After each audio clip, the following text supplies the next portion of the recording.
الرحمن الرحیم۔ آج میں پھر آپ لوگوں کے سامنے 5 منٹ کے مدرسے کو لے کر حاضر ہوا ہوں۔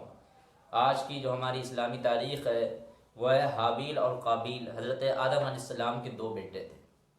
اس سے پہلے میں نے بتلایا تھا آپ لوگوں کو حضرت آدم علیہ السلام مطلب جو ہے اللہ تعالیٰ نے اس دنیا میں سب سے پہلے کس انسان کو بنایا، تو وہ حضرت آدم علیہ السلام جو پیغمبر تھے، اور پھر وہ کس طریقے سے دنیا میں آئے وہ ساری چیزیں ہم نے آپ لوگوں کے سامنے بتلا کر رکھ دی ہیں۔ اور اس سے پہلے ہم نے بتلایا تھا کہ شیطان نے کس طریقے سے گھمنڈ کرا اور اس کا گھمنڈ کس طریقے سے چکنا چور ہو گیا، کس طریقے سے اس کا ظلم اور اس کا جو گھمنڈ مٹ گیا ہمیشہ ہمیشہ کے لیے۔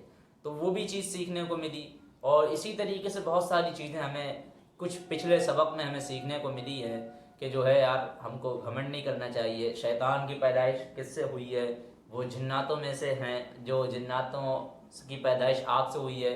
فرشتے کس سے بنے ہیں؟ نور سے بنے ہیں۔ پھر اس سے پہلے زمین کی پیدائش، پھر اللہ تعالیٰ نے سب سے پہلے کس چیز کو پیدا کرا؟ قلم کو پیدا کرا۔ تو ایک ایک چیزوں کو ہم اچھی طریقے سے سمجھتے آئے ہیں۔ اور جو شیطان کا مسئلہ تھا کہ جو شیطان نے جو ہے سجدہ نہیں کرا حضرت آدم علیہ السلام کو، اس کی وجہ سے وہ اللہ تعالیٰ کی نافرمانی کا مرتکب ہوا، اور وہ ہمیشہ سے کیا کر رہا ہے؟ اب لوگوں کو وسوسے ڈال رہا ہے اور بہکانے میں لگا ہوا ہے۔ تو ہمیں بھی کسی طریقے کا گھمنڈ نہیں کرنا چاہیے، ورنہ ہماری بھی حالت پتہ نہیں کیا ہو سکتی ہے۔ اور میں آپ لوگوں کو بتا دوں کہ گھمنڈ کرنے والوں کی دیکھو حالت کیسی ہوتی ہے۔ ابھی میں زیادہ چھیڑنا نہیں چاہوں گا، ابھی ہمارے یہاں ورلڈ کپ ہوا ہے، انڈیا اور آسٹریلیا کا۔ یہ ورلڈ کپ بڑا اہم ہوا ہے، لیکن بتاؤ ایک بات، ہم اتنے سارے میچ پہلے سے ہی شروع سے جیتتے آ رہے ہیں، تو کیا ہے؟ ہمارا کو گھمنڈ ہو گیا، ہماری زمین ہے، ہمارا میدان ہے اور ہماری ٹیم ہے اور ہمارا ہی ورلڈ کپ ہے۔ تو اس طریقے سے جب ان کو گھمنڈ ہوا تو پھر وہ دیکھو ان کا گھمنڈ کس طریقے سے ٹوٹا۔ اور پھر دوسری بات یہ بھی ہو کہ کھیل کھیل ہی ہوتا ہے، اس میں جو ہے اس طریقے سے وقار کو نہیں لینا چاہیے، عزت کو نہیں لے کر آنا چاہیے۔ وہ کھیل ہوتا ہے ایک لطف اندوز کے لیے کھیلتے ہیں، مزے کے لیے کھیلتے ہیں، تو بھی فیصلے ہوتے ہیں۔ خیر ان سب چیزوں کے اوپر ہم نہیں پڑھیں گے، ہمارا بس جو ایک چیز سمجھنے کی ہے کہ ہم کو گھمنڈ نہیں کرنا چاہیے، چکنا چور ہو جاتا ہے۔ تو بس یہی ہے حابیل اور قابیل کا آج کا۔ حابیل اور قابیل حضرت آدم علیہ السلام کے 2 بیٹے تھے۔ سب سے پہلے سمجھ لیجئے، حضرت آدم علیہ السلام کی پیدائش ہوئی، ان کا خمیر گوندا اللہ تعالیٰ نے، اور پھر پتلا بنایا، پتلا بنانے کے بعد روح پھونک دی اور وہ حضرت آدم علیہ السلام نکل جائے۔ اب حضرت آدم علیہ السلام رہتے ہوئے بے چینی محسوس کرنے لگے، اکیلے کوئی بھی ہوگا آدمی یار پریشان ہو جائے گا۔ تو پھر اللہ تعالیٰ نے ان کی تسلی کے لیے بائیں پسلی سے ان کی بیوی حضرت حوا علیہ السلام کو پیدا کرا۔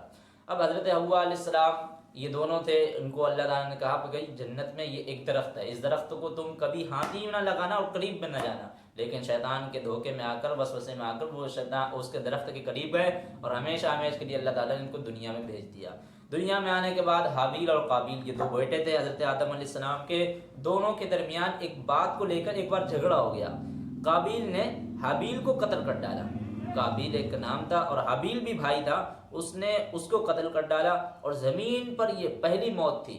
اس بارے میں ابھی تک حضرت آدم علیہ السلام کی شریعت میں کوئی حکم نہیں ملا تھا، اس لیے قابیل پریشان تھا کہ بھائی کی لاش کو کیا جائے، لاش کو کیا کرا جائے۔ اس نے کیا کرا؟ حابیل کو قتل کر ڈالا، قابیل نے حابیل کو قتل کر ڈالا، اور شریعت میں ابھی کوئی ایسا حکم بھی نہیں ملا تھا، اس لیے قابیل جس نے قتل کرا تھا وہ اتنا پریشان تھا کہ بھائی کی لاش کو کیا کرا جائے۔ تو اللہ تعالیٰ نے ایک کوے کے ذریعے اس کو دفن کرنے کا طریقہ سکھایا۔ یہ دیکھ کر قابیل کہنے لگا، ہائے افسوس، کیا میں ایسا گزر گیا، کیا میں ایسا بدتر ہو گیا، اس کوے جیسا بھی نہ بن سکا۔ پھر اس نے اپنے بھائی کو دفن کر دیا۔ یہیں سے دفن کرنے کا طریقہ چلا آ رہا ہے۔ حضور نے قابیل کے متعلق فرمایا۔ تو ایک چیز ہمیں یار تاریخ سے پڑھنے کو کیا ملتی ہے کہ یار یہ جو دفن کرنا ہمارے اندر جو ابھی رسم و رواج ہے دفن کرنے کا زمین کے اندر، یہ کہاں سے چلتا چلا آ رہا ہے؟ تو کہاں سے بتایا؟ جہاں سے نسل انسانی کی ابتدا ہوئی ہے، شروعات ہوئی ہے، حضرت آدم علیہ السلام کے بیٹے قابیل نے حابیل کو دفن کرنے کی لاکھ کوششیں کریں، کیسے کیا کریں، لیکن اللہ تعالیٰ نے اس کے کوے کے ذریعے اس کو سکھایا دفن کرنے کا طریقہ۔ تو وہیں سے وہ طریقہ آج بھی ہمارے اندر سرایت کرتا چلا آ رہا اور چلتا چلا آ رہا ہے۔ اور پھر حضور نے قابیل کے متعلق فرمایا، دنیا میں جب بھی کوئی شخص ظلمن قتل کیا جاتا ہے، دنیا میں جب بھی کوئی شخص ظلمن قتل کیا جاتا ہے تو اس کا گناہ حضرت آدم علیہ السلام کے بیٹے قابیل کو ضرور ملتا ہے۔ اس لیے انسان کو اپنی زندگی میں کسی گناہ کی ایجاد نہیں کرنی چاہیے تاکہ بعد میں اس گناہ کے کرنے والوں کا وبال اس کے سر نہ آئے۔ تو کیا ہے کہ اگر کوئی بھی گناہ ہوتا ہے، ظلماً اگر کوئی کسی بھی آدمی کو قتل کرتا ہے تو اس کا گناہ کسے ملتا ہے؟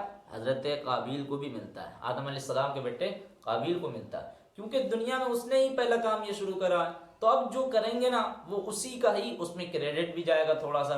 اسی طریقے سے دنیا میں اگر ہم کوئی بدعتیں نکالتے ہیں چھوٹی موٹی، تو وہ کیا ہوتا ہے، اب اگر کوئی اس بدعت پر ایجاد ہو گیا، کام کرنے لگا، تو اب اس کا کیا ہوگا؟ اس کا گناہ ہمیں کیوں ملے گا؟ ہم نے ایجاد کری ہے وہ رسم و رواج۔ تو آج ہمارے اندر بڑی خرافاتیں پائی جاتی ہیں، بڑا رسم و رواج ہے، اور بڑی تیزی سے ہم نے شروع کر دی ہے، لوگ بڑی تیزی سے اس پر عمل بھی کرتے رہتے ہیں جناب۔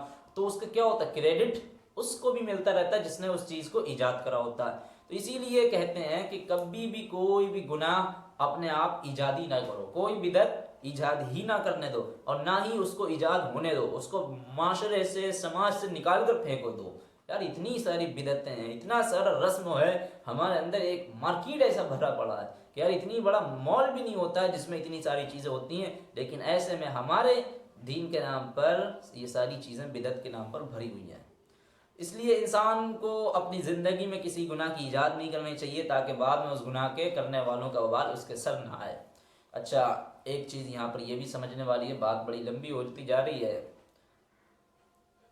اللہ تعالیٰ کی قرآن کی ایک آیت ہے، من قتل نفسا بغیر نفس او فساد فی الارض، جو شخص کسی کو ناحق قتل کرتا ہے، کسی کو ناحق قتل کرتا ہے، یعنی کوئی اس کا ظلم بھی نہیں ہوتا ہے، کچھ بھی نہیں ہوتا ہے، پھر بھی اگر وہ قتل کرتا ہے، یا تو پھر ایسا قتل کرتا ہو کہ چلو بدلے کا قصاص لے رہا ہے کہ یار اس نے ہمیں کو قتل کرا تھا، ہم بھی اس کو قتل کر رہے ہیں، بدلہ لے رہے ہیں، یا پھر ایسا ہے کہ یار زمین میں یار یہ فساد پھیلا رہا تھا تو وہ بھی سمجھ میں آتا، ان دونوں کے علاوہ کوئی بات نہیں ہے، اب ایسے ہی وہ قتل کر رہا ہے، تو یاد رکھو من قتل الناس جميعا، اس نے گویا سارے انسانوں کا قتل کر دیا، سارے انسانوں کا قتل کر دیا۔ اور اللہ آگے فرماتا ہے ومن احیاها فکأنما احیا الناس جميعا، اور جس نے ایک انسان کی جان کو بچایا اس نے ساری انسانیت کو بچایا۔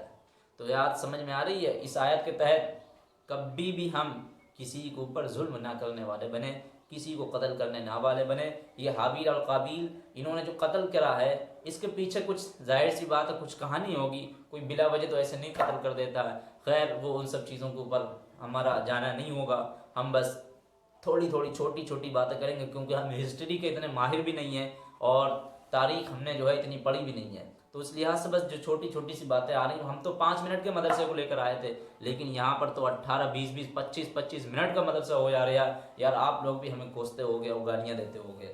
تو نمبر 2 ہے اللہ کی قدرت، سورج۔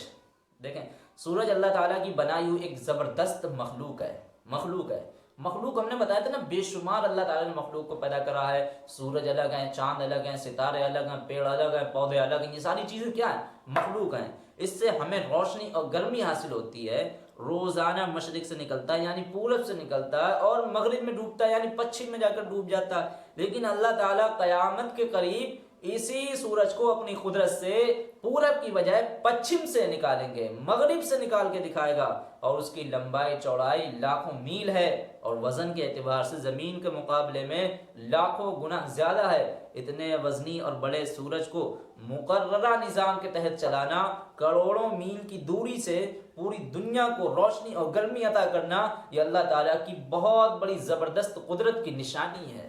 یار کیا کمال کی بات ہے، ایسی باتیں تو سن کر ہمارے منہ پر بے شک آ جانا چاہیے سبحان اللہ، کہ یار واقعی اللہ کی کیسی زبردست تعریف ہے، الحمدللہ اس کا کیسا شکر ہے۔ لاکھوں کروڑوں کیا ہے میل دور ہے، اتنی دور ہونے کے باوجود بھی کیا ہے، ہم کو جتنی گرمی چاہیے ہوتی اتنی گرمی، جتنی ہم کو دھوپ چاہیے ہوتی اتنی ہی چاہیے ہوتی، ورنہ تو اس کی ایک ایک کرن پتہ لاکھوں ایٹم بم گرانے کے زمین کے اوپر برابر ہے، لیکن اس کے باوجود بھی اللہ تعالیٰ ہمارے اوپر اس طریقے سے کوئی بھی ایسا ابھی تک روشنی نہیں پھینکی ہے جس سے ہم انسانوں کا جینا دشوار ہو گیا ہو۔ اتنی چاہیے جتنی ہم لوگوں کو ضرورت ہوتی، اللہ تعالیٰ اتنی ہی اپنی قدرت سے ہم لوگوں کو دے رہے ہیں۔ یار یہ ساری چیزیں دیکھ کر بے ساختہ اس رب کے احکام کی طرف ہم لوگوں کو دوڑنا چاہیے۔